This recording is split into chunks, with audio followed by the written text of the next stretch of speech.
G'day, I'm Andrew, and I'm going to show you that you already know how to do all these multiplication facts.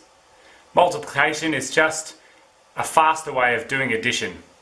I often ask students in my class to count how many fingers and toes there are in the class, or how many fingers there are.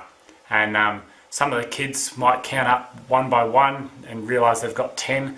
Soon enough, they start realising, well, if everyone has 10, then we just multiply or count up by tens. Some of the kids count up by tens, and some of them just multiply how many students there are in the class by 10. So multiplication just makes addition a whole lot easier instead of having to do it a whole bunch. So to know all these facts, we need to know just 4 things. 1, the commutative law. 2, how to multiply by 10 and 1. 3, how to double and halve. And 4, how to add or subtract single-digit numbers to any number here. Alright, let's get started. The first thing is the commutative law. And again, don't let the name scare you. All it means is this. You might see 4 lots of 2 here. 1, 2, 3, 4. If I change your perspective, the number of dots hasn't changed, but now this is 2 lots of 4 for you. So all the commutative law means is that 2 times 4 is the same as 4 times 2. And all you need to prove it is to look at that in a different way.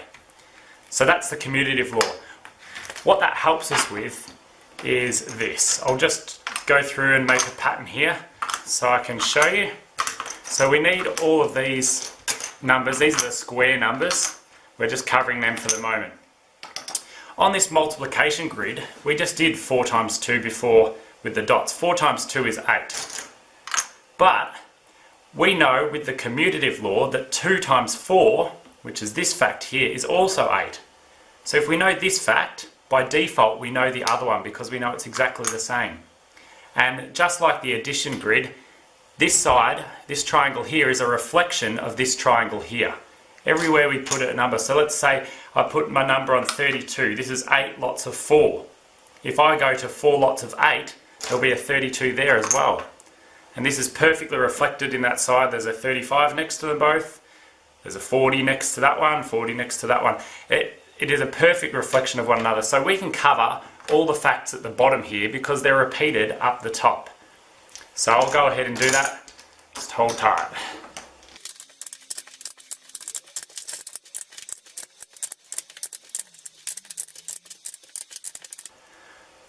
Alright, now that we've done that, we can move on to multiplying by 10 and 1.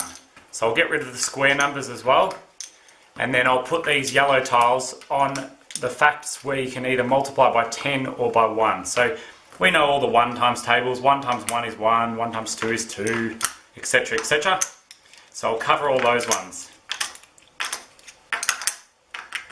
Now the 10 times tables are just as easy. Add a 0 to the end, so 10 times 1 is 10, 10 times 2 is 20, etc, etc.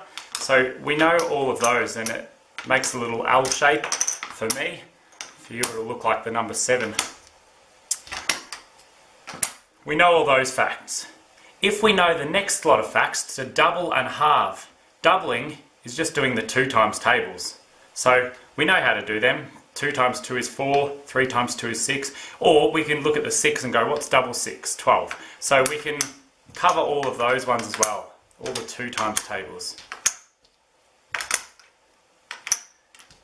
Now the great thing is, if we know the 2 times tables, and we know how to double, the 4 times tables are just double the 2 times tables. If you look anywhere here, where I've got 2 times 5 is 10, 4 times 5 will be double that.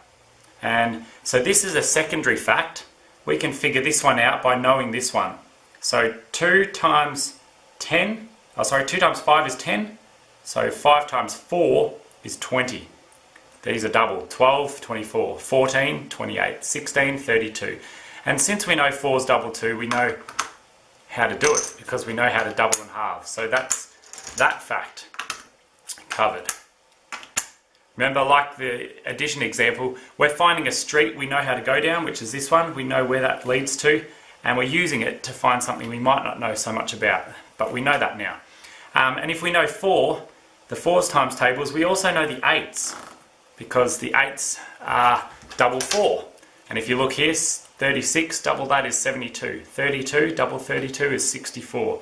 And we've got the 8's times tables going down this way as well as the 4's that I forgot to cover. So this is 4 times 3, and we know the 4's, and we know the 8's. So we know all these 8's and all these 8's. So I'll put the little things on here again. Alright, so we know the 8's times tables. They're both there. We know the 4 times tables, which are here and here. Now, we know the 10's also. We could use one of those facts to figure something else out. I'll give you a moment to think about what that is. Yep, we can. We can halve the 10's to know the 5's. And most people know the 5's anyway, but if you don't, if you get stuck on them, find out what your 10's times tables are and then halve the answer. So here, 5 times 3 is 15, 10 times 3 is 30. So we will cover all the 5's times tables here. And then going across this way as well. So these are the secondary facts so far. The last fact we haven't covered is we know how to add or subtract a single digit number from our answers here. So if we know an answer, let's say for example, we've got 9 lots of 9. We know what 10 lots of 9 is. If we had 9 lots of 9, we have 1 less lot of 9. So if you take away 1 lot of 9 from 90, you get to 81. And this is also a secondary fact, but it's a different kind of secondary fact. So we'll use a different blue colour to show that these secondary facts, we're getting to through addition and subtraction. So the 9's times tables, just like addition, 9's are close to 10's. And if we know the 10's, we can find the 9's by doing 1 lot less of whatever we're timesing. So here, this is 10 times 3, this one here. 9 times 3 is 1 lot of 3 less than that. So we just subtract 3 from the answer. Here we subtract 4, here we subtract 5, here we subtract 6, 7, 8, 9. So if we know the 10's facts, we find the 9's by doing 1 lot less of something. So we can cover those over there.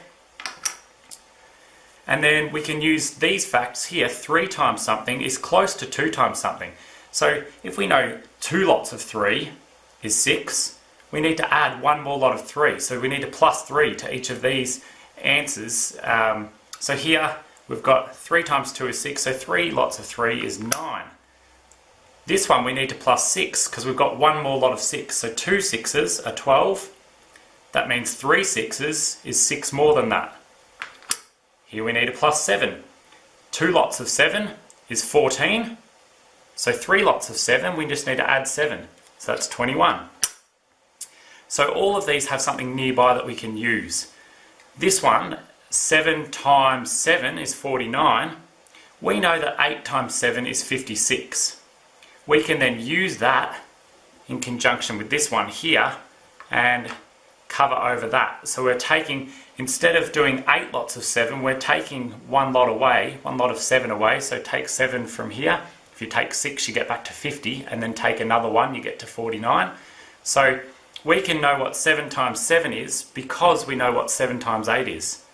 But this is getting a bit more tricky because you've got to first find out your 2's, double them to get your 4's, then get your 8's to get here, and then you need to use that to get here. So this is a bit of a tricky one. Same with 6 lots of 7. We know 8 lots of 6. So 7 lots of 6 is 1 6 less than that. So you take away 6 from here.